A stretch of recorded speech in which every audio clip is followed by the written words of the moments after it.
While there's no denying the fact that Tesla has literally rocked the global electric mobility movement with its quirky passenger vehicles, in November 2017, the firm announced to enter the commercial transport industry too.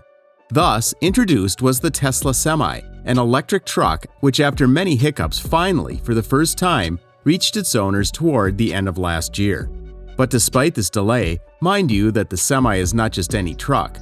It is rather a zero-emissions freight-hauling cargo machine that trumps traditional oil guzzlers any day. On almost all fronts like range, economy, operational costs, and performance, there is just no competition to the Semi. Tesla introduced the Semi with a tri-motor powertrain, which is also found in the Model S Plaid and Model X Plaid. This powertrain is made up of two acceleration drive units, performance motors, positioned on one axle, and a highway drive unit, efficiency motor, mounted on the other. The highway drive unit is always active, while the acceleration drive units only activate when necessary, maintaining optimal efficiency. The tri-motor Semi uses less than 2 kilowatt-hours every mile, but this virtue does not compromise power in any way. A fully loaded tri-motor Semi with a gross combined weight of 82,000 pounds takes only 20 seconds to accelerate from 0 to 60 miles an hour. A semi-quad motor weighing 80,000 pounds likewise takes 20 seconds to accelerate from 0 to 60 miles per hour. However, if there is no payload, this configuration could accelerate like a mid-range sports car. It would take only 5 seconds for the Semi to rocket from 0 to 60 miles an hour. And in case you do not understand how fast this is, a standard diesel truck takes 15 seconds to perform the same task. Tesla normally does not reveal the exact battery pack capacity of its EVs, and the Semi is no exception. Nonetheless, according to reports, the pack is located beneath the cabin floor and has an energy storage capacity of 850 to 1,000 kilowatt-hours, which is enough to power 10 Tesla Model X. Another important thing we know is that Tesla believes that upgrading from a 400-volt architecture to an 800-volt architecture would be costly for medium and smaller models such as the Model 3, Model Y, and Tesla Robotaxi. However, the increased system voltage would more than make sense for larger applications like the Semi, where higher charging power becomes dire. However, instead of the 800-volt system we had all hoped for, Tesla, for the Semi specifically, has gone for a staggering 1,000 volts. This makes the Class 8 truck the company's first 4-digit operating voltage model. Not knowing all the specifications, we can move on to see how the truck has been holding up so far. PepsiCo, the firm, which includes Pepsi and Frito-Lay, has already received 36 Semis and is employing them at 2 California locations, 15 in Modesto and 21 in Sacramento.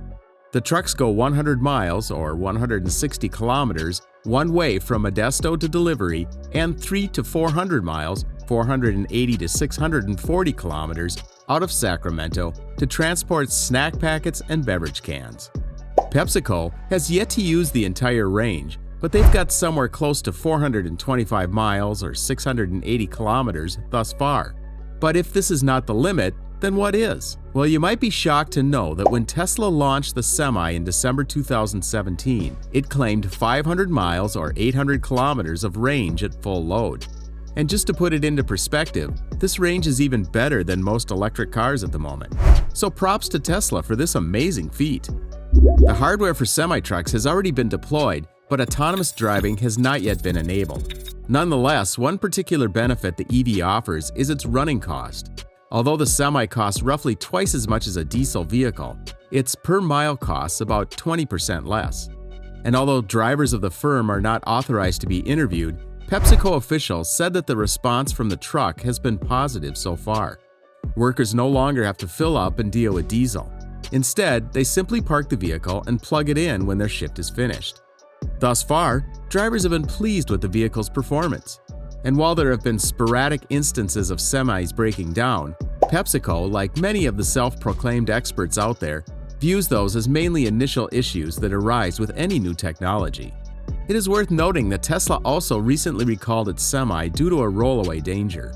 While the recall affects 35 trucks, it's unknown what percentage of Tesla Semis on the road it represents.